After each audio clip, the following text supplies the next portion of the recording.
Hey, everybody. I'm Mary Ellen Slater, and I'm the CEO and founder of RepCap. And I am so excited to welcome you here to this webinar because I think the topic that we're talking about right now is something that causes people a lot of anxiety and a lot of uncertainty, in terms of what they're developing in their careers. And frankly, from my years of editing a career advice column for the Washington Post and then working at SmartBrief and editing the SmartBrief on Leadership newsletter, this was always one of the hottest topics. And so I am super excited to have this group of panelists here to talk to us about what it really takes to go from being a VP in an organization, a large organization, up to actually making it to the C-suite. Because I think a lot of times the answers will surprise you. So let's welcome here. Let's go around. I want to get our guests to introduce themselves. So I was already me. Sorry, a little lag in the slides. And then Tegan, why don't you hop in and tell everybody a little bit about yourself and why you care so much about this topic? Yeah, thank you. I'm Tegan Travato, the founder and CEO of Bright Arrow, sponsor of today's webinar. Thanks everyone for joining us and making time in the middle of your workday. A little about me: before I founded Bright Arrow in 2015, I was the head of talent development or talent acquisition for some really powerful global brands like Zynga, Levi Strauss, and Cielo. I'm also, in addition to being a CEO and founder, a mom to Athena, who is the best 4-year-old. And I'm a health and fitness and longevity enthusiast in my spare time. The topic today is important because it is ambiguous. I think that there's a lot of subjectivity in what it takes to move from one level of executive leadership to the other. And we're hoping to demystify at least a little bit of that for our attendees today. All right. And then next, Suzanne. Hi, everyone. I'm Suzanne Coonan. I am based out of sunny Chicago today, and I've been in leadership development pretty much my whole career. I spent 10 years as VP of HR at an MBA school and then really gained a passion for working with our most senior leaders, because I've learned that if you can work with the most senior executives and help them be at their best, then the whole system elevates and everybody benefits. So I call it scaled impact. And since then, I've been an executive coach and also have joined some of the top global tech companies, having worked at Amazon with some of our senior executives there, and now currently leading learning and development and executive development at a top Fortune 100 technology company. So great to be here talking about one of my favorite topics. Awesome. And then Lars. Hey, I'm Lars Schmidt. I'm based in Northern Virginia, outside of DC. Like Tegan, I also kind of come from a corporate background. So I used to run global recruiting and talent teams at Ticketmaster, Magento, and NPR, and have been running my own firm, Amplify Talent, for the last 10 years. And so we do a mix of advisory work, primarily with startups and scale-ups. We do HR executive search. And then we also run an HR leadership development community where we help people make the transition from VP to C-suite. So I feel like that's a good segue to turn it back to you, Mary Ellen. Yeah. So I think one of the reasons why we got this group together, because I think that the three of you each approach this from very different ways. So to kind of go backwards here, Lars is one done this work and sort of worked his way up in this way, but also the peer learning community that he has developed. I think that is one way to acquire and develop those skills. And you're going to find that's actually a really important part of how you make that stuff. Like, you can learn things on the job and you can learn things from training, but sometimes the best way to learn it is from your peers. Tegan has been in the position, not only again doing the work, but also hiring, identifying who's got potential, figuring out how to get the most out of that potential. And then now working as a coach and running a coaching firm that does that at scale. How do you take people and get them ready for that? And then same for Susanna, she's being very modest. The companies that she's working at have some of the best leadership programs in the world in terms of how they scale and the challenges of that and doing that cross-culturally and globally. She's going to be very modest about this, but I won't. If you knew who she worked with, you would be like, whoa. So it's all a different way of thinking about it, but they're all possible tools in your toolkit for thinking about how you make that leap. So the first thing I want to jump in here is the differences between being a VP and being in the C-suite. And I'm going to start with you, Tegan, because you have some pretty, I think, nuanced, interesting thoughts about this. What does it really take? Thanks. It takes so very much, but I think some of the things I always start with is the ability to think more interdepartmentally and for the enterprise. So VPs naturally are still thinking for their function and usually their closest sphere of influence. So maybe just one or two other departments that they may work with to deliver work product or services.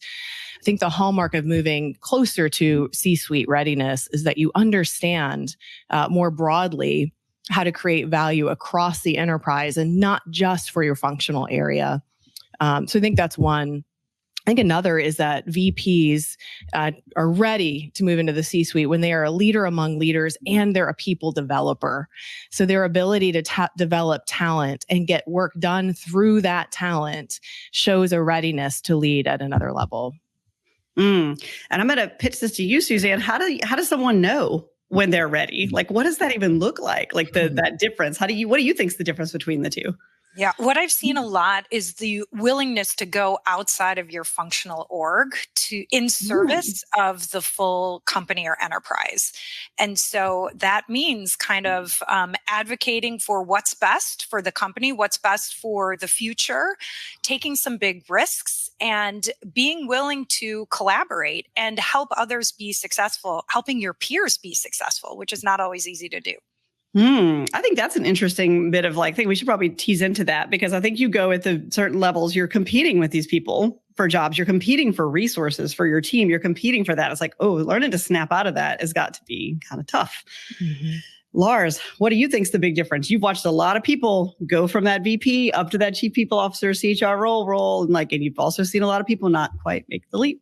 Look, I think Tegan and Suzanne had really insightful perspectives that I was also thinking of. And so now I'm not going to say those things because they've already stated those points effectively. The only thing that I would maybe add in terms of the nuance between VP and C-suite is, and I agree with all the points made in terms of understanding areas outside of your own functional area. The additional add-on I would put on that is having a level of business acumen beyond just understanding kind of how your domain fits to serve the goals of the business, other domains fit to serve the goals of the business, but being able to really understand the landscape of the industry. That to me is probably one of the things that maybe you don't always see in a VP role, but you absolutely need in a C-suite position. So that would be the only thing I would add. Yeah. And Marianne, I just want to jump in here too, because I think it reminded me hearing you talk, Lars, that it's also about thinking of the future. Yeah. We're in the midst of a technology revolution right now. So we need the leaders to pop their heads out of the day-to-day and the short-term focus of this quarter or year end and say, where are we going to be 1, 2, 3 years down the road? And what do we need to do to get there? So massive transformation is underway and it's difficult to do. You have to both transform and perform at the same time and not always easy. No, and I do want to make just a quick note. If y'all have questions, we are going to leave time for questions at the end. But if you've got questions as things come up, please drop them in the chat and we'll make sure to make some time for them.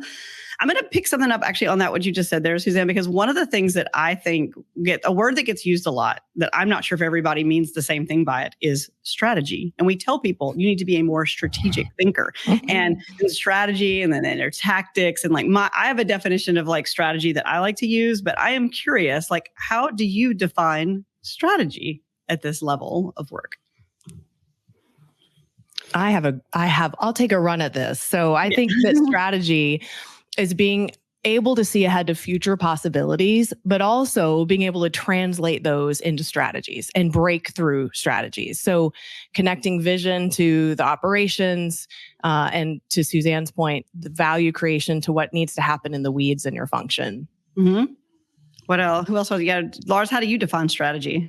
I'm gonna try to simplify this because that makes it easier for me to wrap my head around it. Is really being able to go back to first principles, understanding why are we doing this? So I think sometimes we get lost in a shorter kind of mindset around why we're doing a certain thing in the business, and maybe it's because our competitors are doing it, or maybe it's because that's the way that we think the trends are going. But I think really effective strategy is being able to really drill down in the simplest terms, why are we doing this? What are the objectives? What do we hope to achieve? And then from there, kind of cascade the strategy out, but really being able to kind of drill down in the most simplest terms and understand that, because you can't effectively drive a strategy if you don't understand where it comes from and kind of what the root of that is. So I would just add that piece. Suzanne, what would you add? Yeah, my favorite definition of strategy is establishing a position. So you have a company's mission, you have a vision. What is our position for how we are going to execute on our mission and deliver value? So I think often that's missed, right? It's not a tactic. It's not an operating plan. It's what is our position for how we're going to achieve our mission. And position translates to purpose, right? And we know that when our leadership that reports to us understands the greater purpose, they make better decisions. They make greater decisions, sounder decisions under stress, which we're always under stress. And there's resilience when we have purpose, right? So we're not talking about lofty emotional purpose necessarily. We're really talking about why are we here? What are we here to deliver?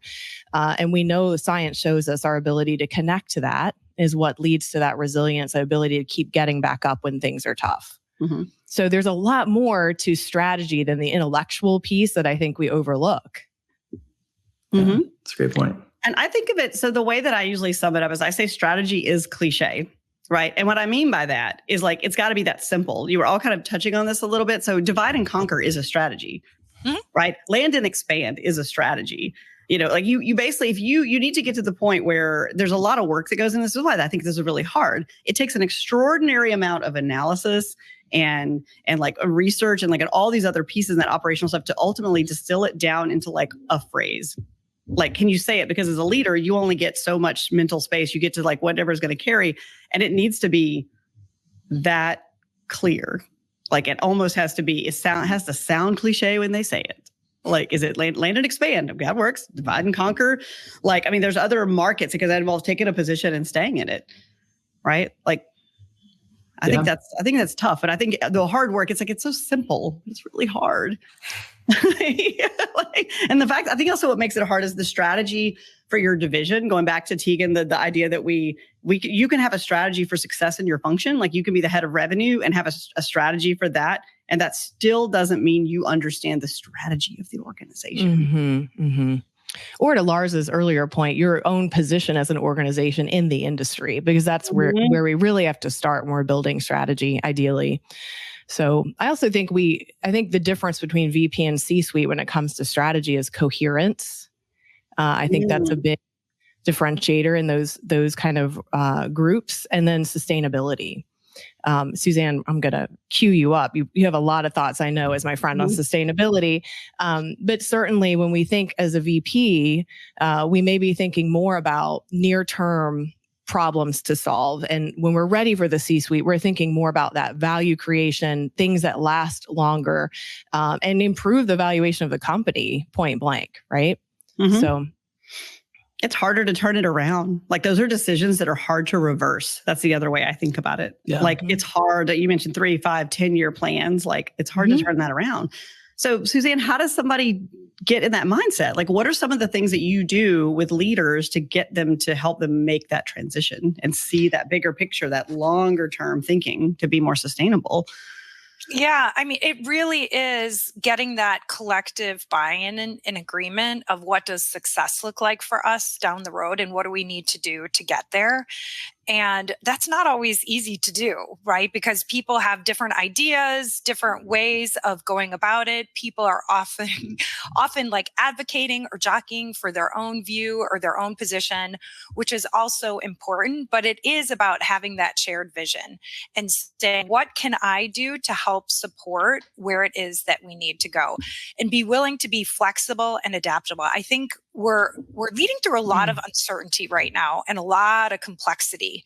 So the leaders who are able to pivot quickly, to move off of where they think is the right thing to do, that may have been right 6 months ago, but not anymore. Let me tell you, I've been in meetings with senior leaders that things that were really hot priorities 6 months ago aren't even on the table anymore. Yeah. So the speed and the pace and the frequency really moving fast. So the ability to flex, be adaptable, be willing to get on board, and then also to be resilient. So we are hearing change management is really, really still becoming big, but more so technology change management.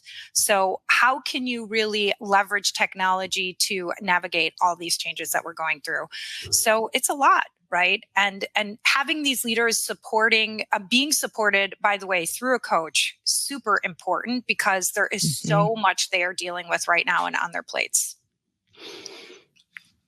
So I wanted to get into the how of this, though. Like, let's get in. I want you to get really tactical with me for a second, as opposed to strategic. Okay. Like, Lars, like, why don't you take this one? Because you get to see this play out in your peer groups. What are some of the things that like aspiring C-suite leaders can do to like get their brain doing the kind of things Suzanne just described?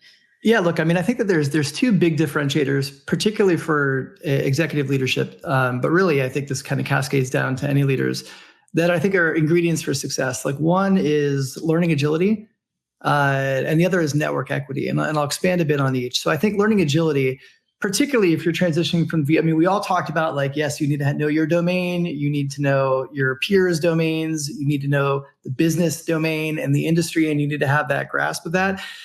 Yes, you need all those things, but that's not enough. Like, you also need to be curious and have external inputs around, like, the things that are happening around the world that may impact and influence those things. And obviously, we're going through this patch of volatility as humans, right? That we've seen over the last 4 years, and is continuing. That all of these things impact strategy, they impact tactics, they impact the positioning of the business within the industry. New threats that are emerging. We've made it 17 minutes before anybody even mentioned AI. Mm-hmm. That's a whole, that's a whole other thing that you have to really understand and have curiosity around. So that piece is key. And then the other is really, when I say network equity, it's not networking. It's not having like peers that you can connect to, although it's also that. It's the ability to really intentionally and consciously build a robust network of leaders, both in your domain and outside of it. Because especially as a C-suite leader, and even as a VP, it's not just the knowledge and the skills and experience that you directly possess that you can bring to a role. It's the knowledge, skills, and experience you have access to. And, one of the things that I've certainly, it's interesting. I have kind of dual perspectives on this because, our community is oriented towards emerging heads of people and chief people officers. So people making that transition we're talking about. But I also host the Redefining Work podcast, where I'm mostly interviewing senior chief people officers, CHROs, Fortune 100 CEOs. And even at that level, when you talk about how to navigate the hard things, all of them speak to being able to lean on their peer networks to be able to help them. Because again, like, nobody has seen and done everything. And so you've got to be really intentional about building those networks on your way up, not just when you arrive at that C-suite. And I think in doing so, you'll be able to, harness that collective intellect of your network equity to kind of solve problems, including things you haven't seen before. Mm-hmm. Lars, I love that. I just wanted to add that I practice that regularly. I belong to a working group of executive development colleagues in tech companies. And I just had a call on Friday with a peer of mine at Dell, and he walked me through their transformation strategy and what they're doing to get their executives up to speed. And not only was it so inspiring and a little mind-blowing, by the way, but I literally took that back to my organization and thought about what elements from what I just learned there can I apply to what we're doing. It was incredibly valuable. So not only having that external perspective, hearing it almost as a case study, and then saying, what can I do with it? And what does it mean for us? We're in different tech companies and different, we're not competitors or anything, so that's okay. But building on those ideas and seeing how I can leverage them was incredibly valuable for me. And I agree with that so much. Being able to have someone you can talk to, even outside your own world, that you can bounce ideas off of and really help expand your thinking is pretty powerful. Yeah. So Mary Ellen, I have a couple of thoughts on this, and I want to play right off of Suzanne. Like, she just modeled for everyone listening what it looks like to engage in the practice of strategic thinking. She went and gathered outside best practices, brought them in, and thought about how they were fit for use for her organization, and got to work sharing it and deploying it and putting it in action. My headline thought on the answer to your question of how do we actually build strategic thinking is by. So we know that adults, once they hit that VP level and above, it is experiential learning all the rest of the way. To Lars's point, most of our learning is going to come from our interaction with our peers or external stakeholders and external peers. As we're talking today about competencies. So for everyone listening, if you hear us use a word, write it down. You probably need to go and learn what skills comprise that competency. Mm-hmm. And when we work with executives in their private coaching, we get real about what are the competencies that you need to grow between that role and your next. What experiences do you need to have inside of your organization to grow those, which need to come from outside of your organization? And then we help them build their business case for getting those opportunities as part of their executive coaching. So it's an intentional, this is also a hallmark of being in the C-suite. It's an intentional growth of your skill set and career. And that requires you to sit back and think about what it is you need to develop and then create the opportunity to go try it. So I'm going to run something by y'all, and you can tell me if this matches your experiences. As you were describing this, and you were describing that process of doing that outreach and learning from people, it reminded me of how challenging school was and learning was for our kids during the pandemic when they weren't physically in the same place and they couldn't go to school. And I am curious if, like, we saw a loss. We actually saw measurable losses in basic skills, math, reading, all that stuff, and people are trying to catch up. Do we see a similar phenomenon in leaders, in executive leaders in organizations, because we couldn't go to conferences, we couldn't meet in person? Like, is there a lag? Is there a gap? I say no, but I can't wait to hear everybody's perspective. I'm open to hearing that it's not, but I suddenly realized, like, gosh, it got a lot harder. You weren't just at the dinners, you weren't going to the conferences. Like, I think about where I personally soak all that stuff up. Like, did it get harder? What did we do?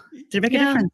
I think please go ahead, Tegan. Yeah, I think that the pandemic was gasoline for growth for leaders. I truly do. And in fact, we grew as a firm exponentially during COVID because leaders needed so much support and were having to grow and go so fast.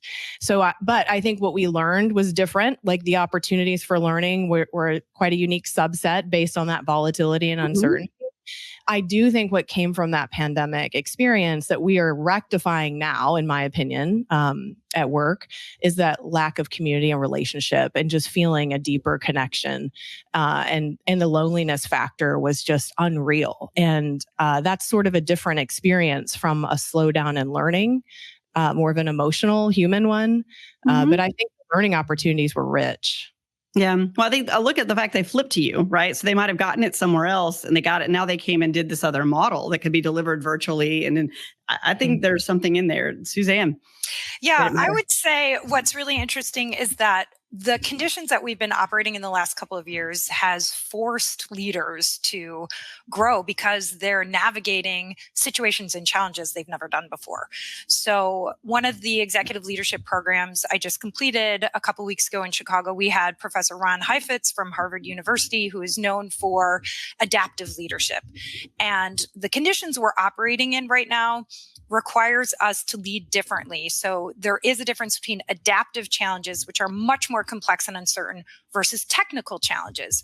And oftentimes leaders, particularly at the VP level, will approach problems with a technical mindset, with an expert mindset. I know what to do. But the reality is we're in circumstances that leaders don't know what to do, whether you're a VP or at the C-suite. They're just experiencing situations that are completely unknown. So adaptive leadership requires more of a vertical mindset. And in that mindset of really learning vertically versus kind of learning skills horizontally, it requires new ways of thinking, new ways of believing, new ways of acting as a leader. And where we grow vertically as a leader the most is through heat experiences. So this is from Nick Petrie's work from Center for Creative Leadership. He talks about the heat experiences are actually where we learn the most. So it's those conditions, almost like a crucible, that are like hot and the stakes are high and you've never done it before and the pressure is high. So if you can navigate that and get support and be successful, you're actually going to grow a lot as a leader. And what we're seeing today is, first of all, those heat experiences, especially leading through the pandemic, was one of them. We're in it now as we're transitioning to sort of this AI revolution. So it's how can you as a leader put yourself intentionally in a heat experience? And better yet, as you're developing your team, how can you create heat experiences for your team so they grow and develop as well? What if they're tired of heat experiences? What if they tell you they've had enough? Like, yeah, aren't we all? That's a fair question. Yeah. Very fair. Then you have to go skateboarding like Lars does. Right. No, actually, resilience is one of the top 6 skills that are needed right now. From World Economic Forum said the skills of the future. Resilience is one of them. Creativity, AI, learning, right? All of these are really important skills. So you have to be able to find that way of taking care of yourself as you're navigating all this complexity so you don't get burned out. Really important. Lars, you're itching to say something over there. What you got? I'm always itching to say something, right? No, I think, back to your original question, like, and again, reinforcing all the points made so far, like, I think what's interesting is what the pandemic did, especially in 2020, in the early days of the pandemic, there weren't events, there weren't live events, there weren't those types of conferences and things like that where people may be associated with where they go to learn and grow. But what there was a whole new crop of communities that came up and a whole new crop of peer networks that came up. And to me, that has been pretty transformative, certainly in the HR space, right? Because we were dealing with so much change and so much volatility, and we were in uncharted territory, right? And not just the pandemic, but I mean, many of the things we've experienced over the last couple of years. And so those communities, those peer networks, like, yes, conferences are great, courses are great, the traditional learning is great. I'm not discrediting that, but there's a real power to peer-to-peer learning, particularly when you're in the heat, right? And you're kind of going through the fire and you want to talk to people who know how you feel and know what you're experiencing. And, if you are in a different learning situation and maybe there's a pundit or an academic or an analyst or somebody who maybe, they have really great views, they're very smart, but maybe they just lack some of that, recency of the firsthand experience navigating through those, it carries a bit of a different weight. So I think those peer networks were really powerful. And I think what they also did for us in HR is they took us out of that old school kind of proprietary war for talent mindset and finally put that to bed.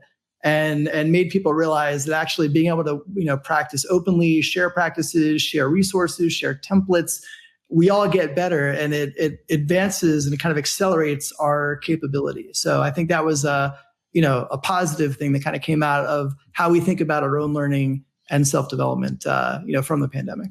I always think, so I was always think with this time, right, with the Gen AI stuff and all the things that have gone on there. I'm a Doctor Who fan, and there's this one episode where they open up and they look at her as Jodie Whittaker's era, and they said, "Oh, are you ready?" And she's like, "I'm always almost ready." Like, I'm always almost ready. And like, I feel like that's how we just sort of walk around, like as leaders being always almost ready. Like, totally. You're never really ready, like, for this. Who would think Doctor Who could take a headline today in the webinar, but I totally agree. I love that. It was a great opening of an episode. Is Jodie Whittaker doing something crazy? And she's like, I'm always almost ready. And actually, I want to throw something out to Tegan and Suzanne, because, you both are the experts on leadership development. I would not, claim to be that, but I am curious. One of the things that I think is a kind of duality, if you will, when you're moving from VP to C-suite is that, obviously to move into that area, you have to display a level of domain mastery, competency, skills, presence, right? Like all these things that we kind of consider to be like C-suite traits. But at the same time, especially in these environments where you haven't seen and done all these things before, there has to be a level of kind of growth mindset and a level of humility as to what you don't know. How do you, when you're coaching leaders, like how do you recommend they balance that? Because I think that there is we've talked about imposter syndrome, a lot. And I think that is a real thing for people making that transition. They're afraid to ask those questions because they don't want to, kind of out themselves as maybe seeming like they don't know. What advice do you have for leaders to kind of, walk that line of kind of competency and like outwardly showing that you're capable of this while also being, humble enough to say that you don't know and that you do have questions about strategy, whatever it might be? What a great question. Ooh, yeah, Susanna, you ready? Yeah. No, we'll fill this up. That. We got it. Yeah. Yeah. I mean, really, one of the hallmarks of being a great leader is the ability to be trustworthy and have trust, right? And vulnerability builds trust. So to be vulnerable with saying, I don't know, or can you help me, or I need your help, is a really important leadership trait. And in doing so, it builds trust and respect and creates stronger relationships. So I will often coach leaders on how to ask for that help and be vulnerable, because it is one of the shortcuts to trust, which is super important at that level. I think that we have kept it a secret how much CEOs don't know and are willing to admit when they're healthy that they don't know everything, and it's not their job to know everything. It is our job as leaders to know enough to be effective and superior in our particular role, and to be able to get the best from others in partnership. So no CEO is running the organization without consulting with finance, without consulting with operations, and allowing them to do their best work and consult back up with him or her as they make decisions. And I think when we're in earlier parts of our leadership, we don't understand that. We have this story we tell ourselves about the C-suite and their all-knowingness, and it's a fallacy. And so then we operate from that fallacy, well, while we're a VP or more, perhaps more junior than that.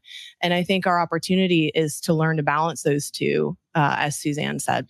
Yeah. And I think this actually carries over to the bit where we wanted to talk about executive presence, because I think that's one of the things that gets tangled up in there about what it means to seem to be like, oh, that confidence, and like what does that mean? So I'm going to actually start here, because Suzanne, I know you have some interesting thoughts about this. Like, what is executive presence, and like, what does that mean now?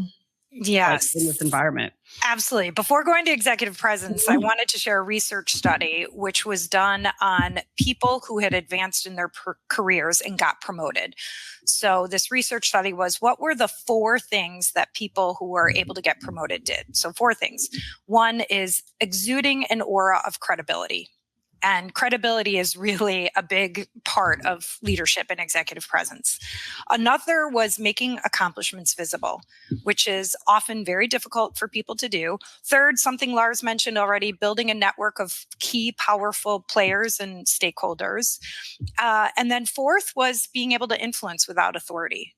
So if you can do those 4 things well, chances are you'll be able to get promoted and advance your career. What's interesting is you could take a look and even do a mini self-assessment. So which of those, maybe if I were to focus on, would help me become even stronger, or where is an area that needs some attention and some development? So just wanted to put that out there. And this was based on research by a woman named Jo Miller. So when it comes to executive presence, it's a tricky one, right? There's a lot of kind of even negativity around, or even bias around what it means to be a charismatic leader today. But I came across a definition that I've used in executive coaching stakeholder interviews that I love, and it comes from a book by Halpern and Lupar. And it's they define leadership presence as the ability to connect authentically with the thoughts and feelings of others in order to motivate and inspire toward a desired outcome. So it's a very cool definition of executive presence. What didn't you hear? Dressing a certain way. What you didn't hear is, showing up and being charismatic a certain way, or an extrovert, right? So this is about connecting authentically. Hello, vulnerability. We just talked about that.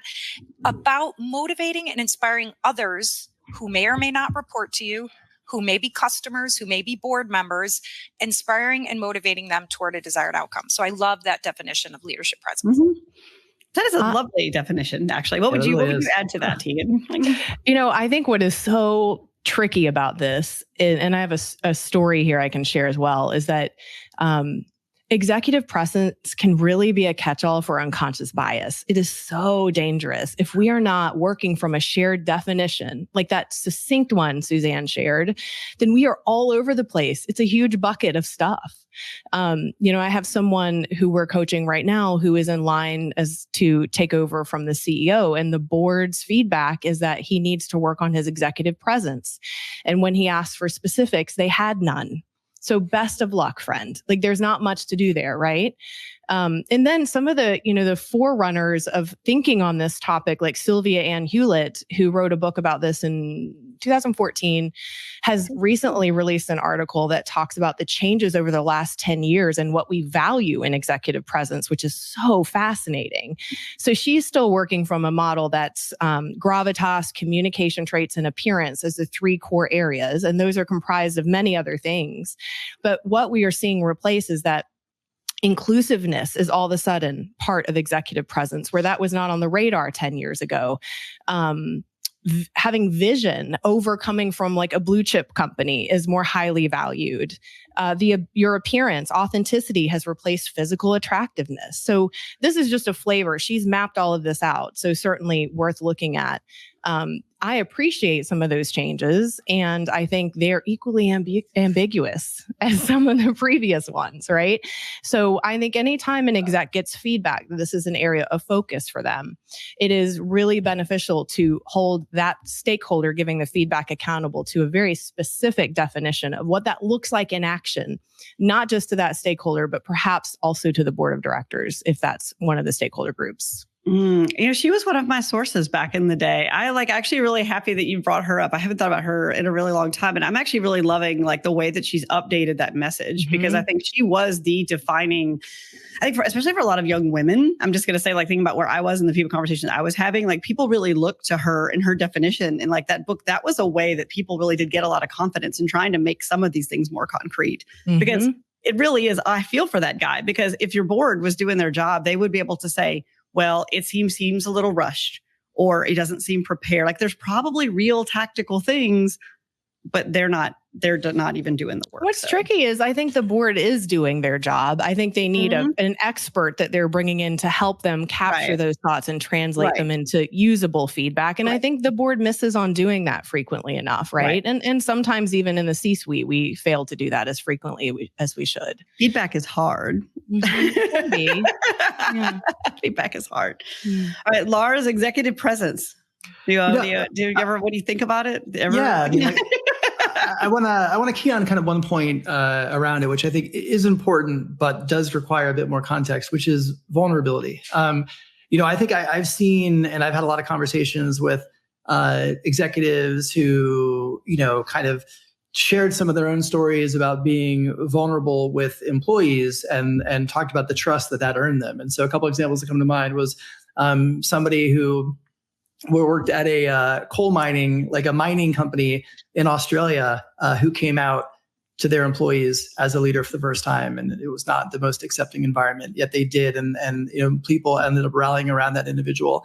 There's another woman who was rolling out, an executive, they were rolling out a fertility benefit to the organization. And she chose to share her own experience with infertility and kind of what that meant to her in the journey, and obviously connected with a lot of people who are experiencing similar things.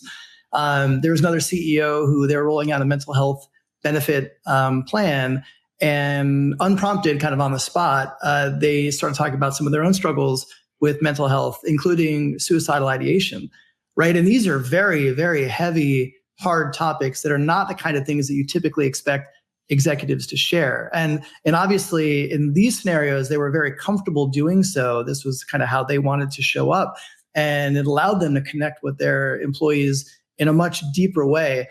I think, my slight kind of pause on vulnerable. And again, for me personally, that is also how I show up as a leader. And that's, part of, I think, what makes me who I am. But I also understand that not everybody operates that way.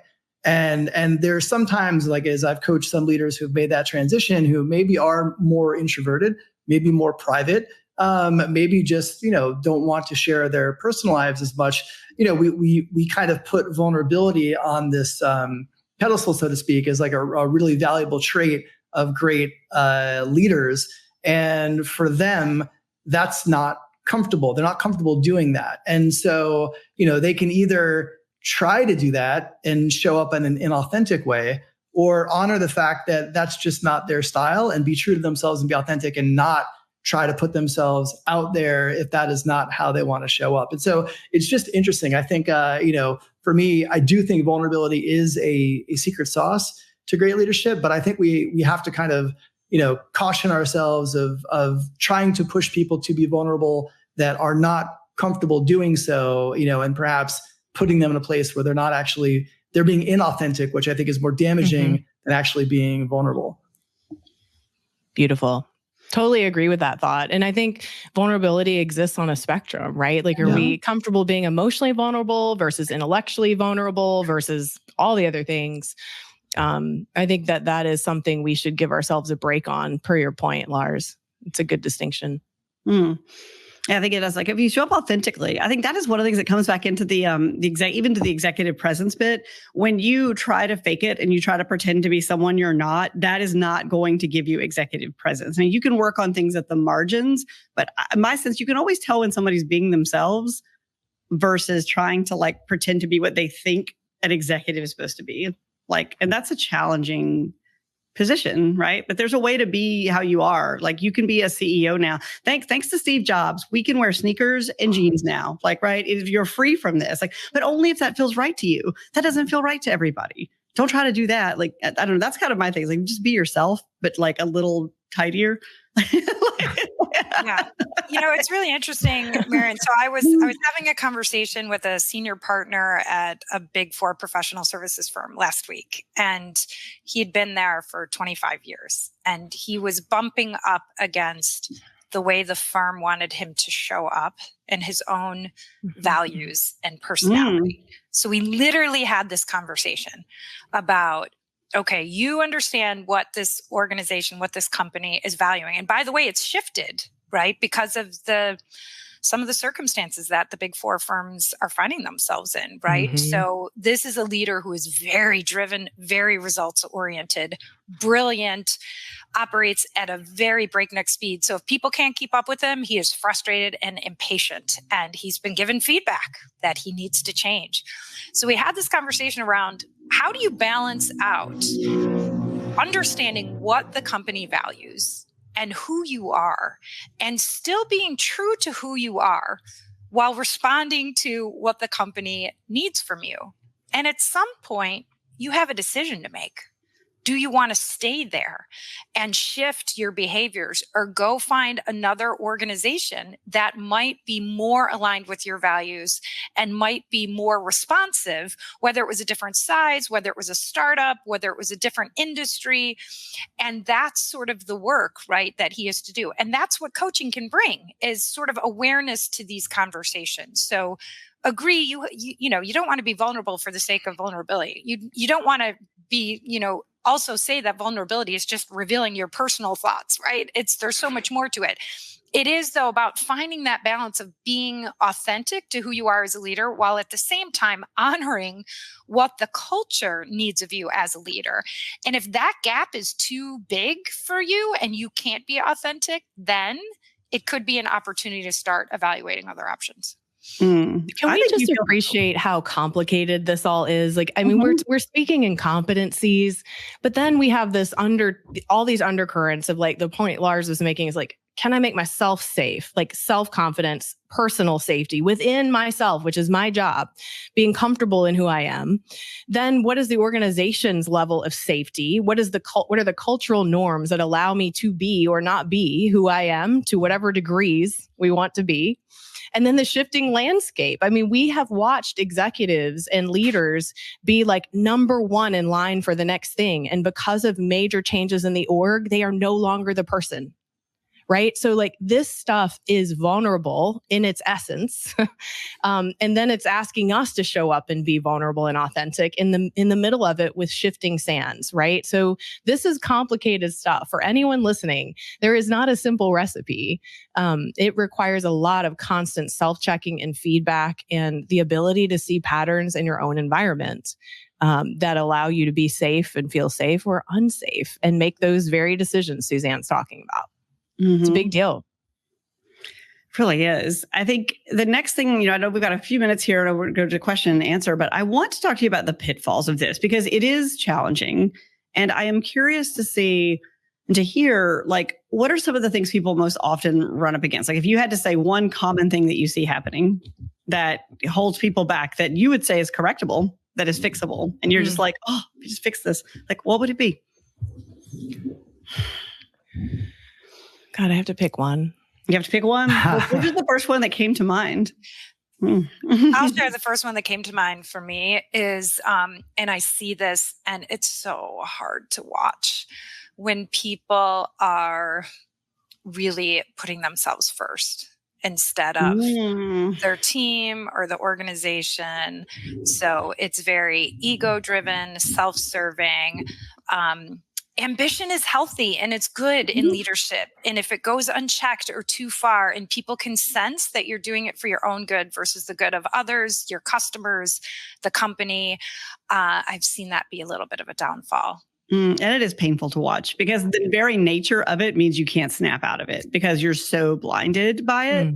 Oh, like, I mean, most of us, that is that we are all living in a tragedy of our own making, right?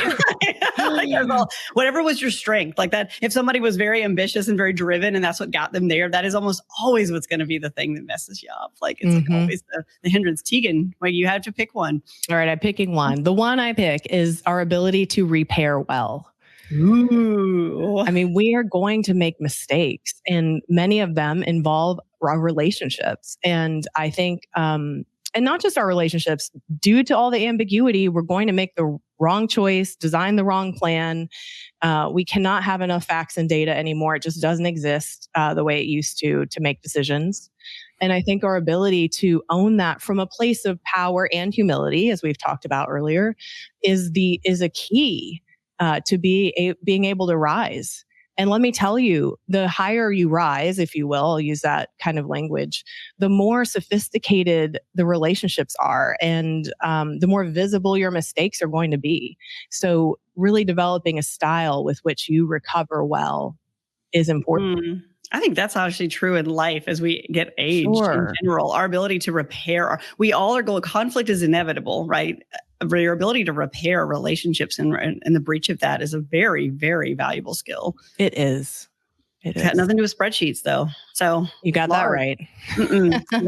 Lars, what is it for you? What do you see? What's the thing you're like, oh? I mean, I want to use ego, but Suzanne much more eloquently used that, so I will have to move on. For some people, I think it's actually the other direction, self-doubt. Because I think that, we talked about, like, most people think the CEOs, for example, or C-suite have it all figured out. They don't, right? They don't. There's lots of things that they don't know. And maybe, some have a level of executive presidents that offsets that a little bit. It makes it harder to see, but nobody has it all figured out. Like, there's nobody in the C-suite has everything figured out. And I think sometimes that mental shift from the notion of C-suite is put on this like pedestal that people feel is like, oh, I can't be ready for that. I'm not, I don't have the skills necessary for that. I don't have it all figured out. Right. That self-doubt creeps in. And I think overcoming that, because self-doubt can be self-sabotage, if you can, and not to say that you should, like, of course I deserve that. Like, it's not about saying go the other way and have an ego, but I think some people view that as like such a leap that they don't go for it. And it might be an internal move where, they could have put their hat in the ring and they probably would have gotten the role if they did. But they just felt that gap was too big, or that they just had enough self-doubt that they didn't do it. And maybe they hired somebody even less qualified, in that role. So I think the other side of ego will go self-doubt, kind of holding people back. Yeah, that actually is also painful to watch when you see people that it's like, oh, you would be so great in this, but they are telling themselves a whole story about why they can't. Yeah. Or why they can't. And that is actually really sad to see kind of when that plays out. I do want to give us, we're at 10 minutes to the hour. We've got some really good questions. I'm going to bounce over actually into our Q&A. We're going to start with this one. So this one, I think that Tegan, you will love this one. What are some tips for fostering care and connection and maintaining that human touch in your leadership while still driving performance? Yeah. Well, I don't know how we made it this long without talking about the stakeholder mindset. I mean, it's a nice, tidy term for Who are we working with? What matters to them? And how do we get work done through each other? It's a reciprocal thing. And I think being really intentional, we often work with our execs on stakeholder mapping, literally listing out who is it in your world who you need a partnership with, who it's your job to either serve or work alongside of. How do they prefer to be communicated with? What makes them tick? What is the ROI of your relationship with them? And all of this sounds a little clinical. But at the end of the day, if you can approach those relationships with some consciousness and check in with each of those stakeholders on, do I have it right? Are these the things that matter to you? How would you like to communicate? I think that's really basic step one. And then working alongside that person and really fostering that relationship is what, getting the work done together allows you to be human. I also think stepping outside of work as much as you can, or even taking small steps towards being out of, like, walking and talking for your meetings, making sure you're asking about their personal lives and how things are going that matter to them outside of work. We have stopped doing that as a habit and ritual inside of a lot of organizations. And I think that that's a really simple thing to turn on as a leader to nurture those relationships. So it was a loaded one. You knew it. I did like that question. Mm-hmm. Oh. Who else wants to take that one? Yeah, I would just add that, if you think about leadership at its core, it's about getting things done through others. And what we know from research is that if people feel cared for, they're going to be more engaged and more productive and more willing to go above and beyond for you, right? So it starts with you showing you care. And one of my favorite questions to ask or to have leaders ask their teams is, what do you care most about? And it is so fascinating. Like if you're doing a one-on-one or a quarterly check-in, or even at the end of year, just asking people what they care about, it is so interesting what that reveals. And just even asking the question shows that you care about them. And I think it's really powerful. Lars? Honestly, those are two great responses, and I have nothing to add. All right. Well, then let's go over to our next one.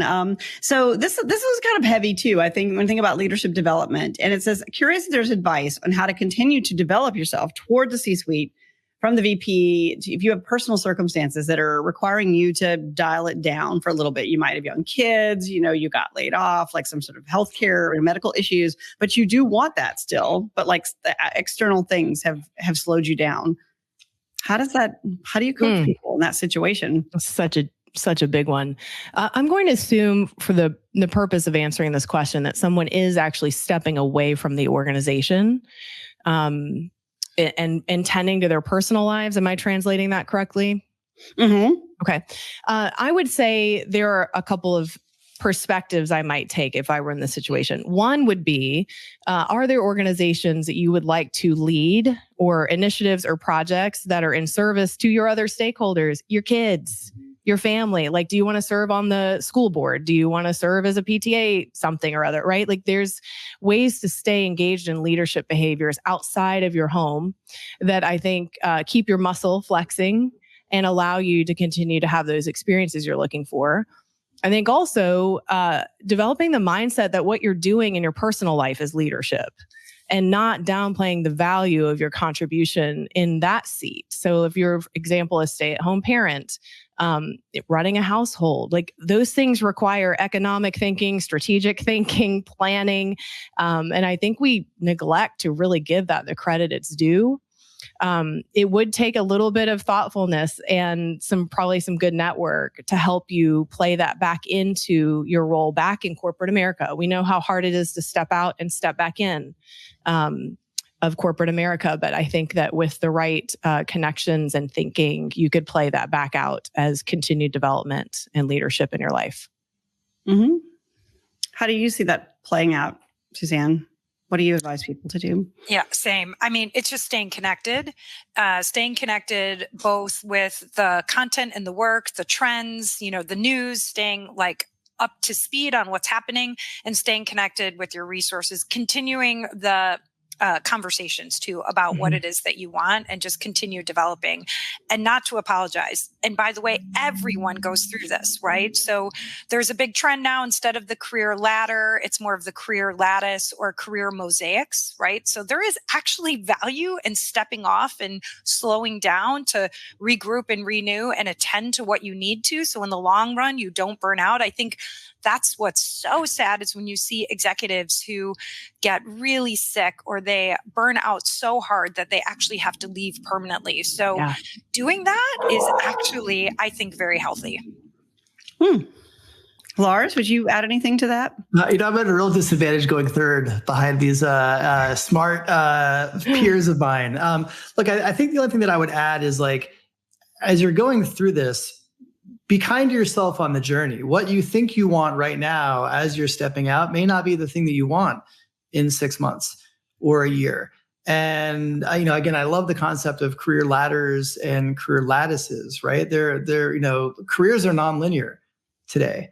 And even speaking for myself, I mean, I've reinvented my career at least 3 times, and I'm sure I will again before it's done. And that's okay. I think sometimes we make a mistake, especially earlier in our career, where we have this vision of what the next 5 years will be, what the next 10 years will be. And if we deviate from that, we feel like we're failing, right? We feel like there's this pressure on us and that we're not meeting that moment. And I encourage you to actually look at things a different way. For me personally, I never go beyond 1-2 years at the max when I think about my career and what I want to do, because I don't know what the world is going to look like in 2 years. I don't know what my interests are going to be in 2 years. I don't know. I may find a new curiosity that takes me in a completely different direction, and I don't want to lose the ability to do that. So I think ultimately, again, reinforcing all the points I already made, stay connected, stay, up with the latest news and trends in your field, contribute to communities and forums as you're able. But also know that may not, as you're going, taking the time for yourself, the thing that you think you want now may not be the thing that you want after that experience. And that's okay. Yeah. Great addition. I would say going last was just fine for you, Lars. I know. I appreciate the vote of confidence. He's just here to wrap it up. It was a great point. Yes. So I think we've got like 3 minutes here. And I think what I'd like to use that time for is just to kind of go and kind of get like, it's a last word, basically. And I think I'm going to let Lars actually go first here for once. And then Tegan, you can go last. So Lars, last thing, bit of advice. Somebody comes to you. This is a young person who is like, out of college, I'm serious, go dial it all the way back. And they're like, when I grow up, I want to be the chief people officer for a Fortune 1000 company. What do I do? What's your one thing you tell them? I mean, honestly, I'd say put in the work.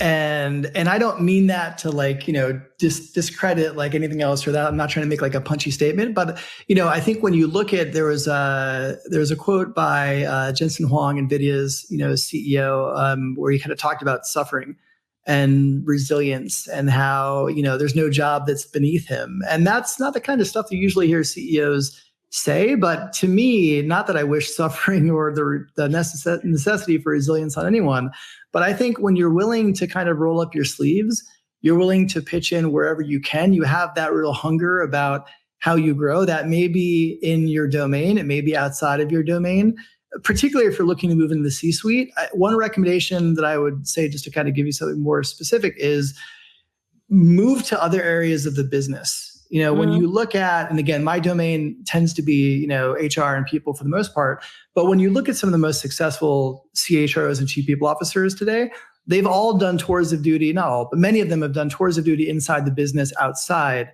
of HR. And it brings you like an empathy for the customer.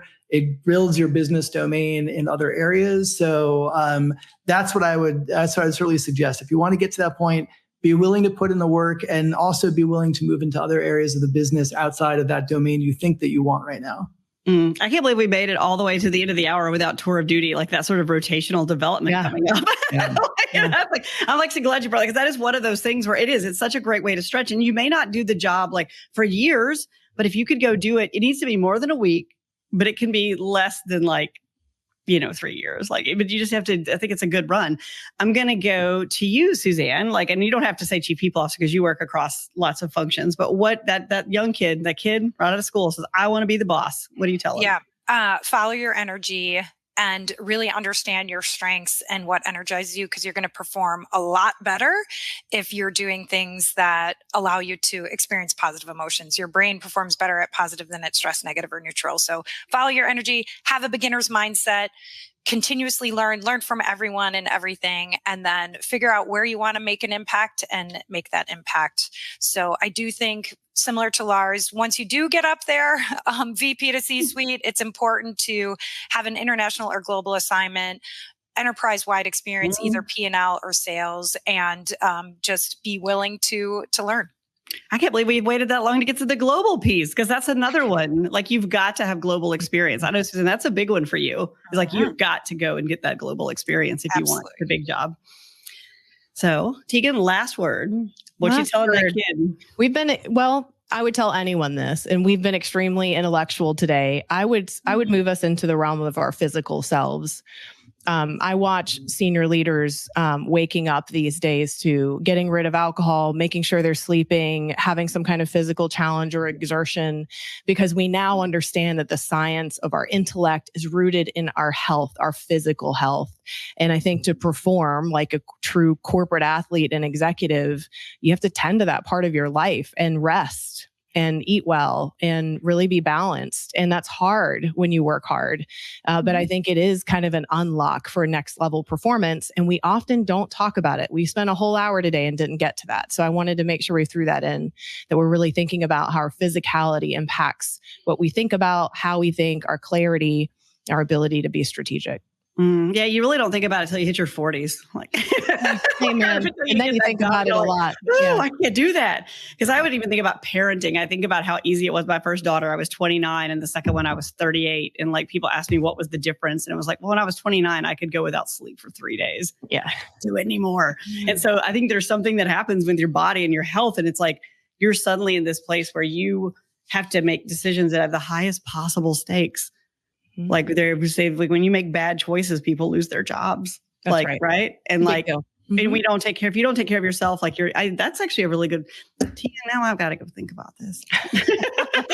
I'm going to go through it. Eat some good lunch and take a nap now. Get some exercise. So thank you so much. I want to thank everybody for joining us. This was a wonderful conversation. I know I personally learned something from that. And they're always my favorite of these webinars when I moderate them, when I walk away with the thing that I have to go think about. And I definitely got the thing I have to go think about. So if you want to follow up with all of these lovely folks, we've actually dropped our LinkedIn connections over here in the channel. We will be sending this out on demand. And if you have any questions, so please, you just feel free to send us a note. You're going to get this on demand thing. Send us a note. We'll get in touch and keep this conversation going. This was inspiring. Thanks, y'all. Thank you. All right. Thanks everyone.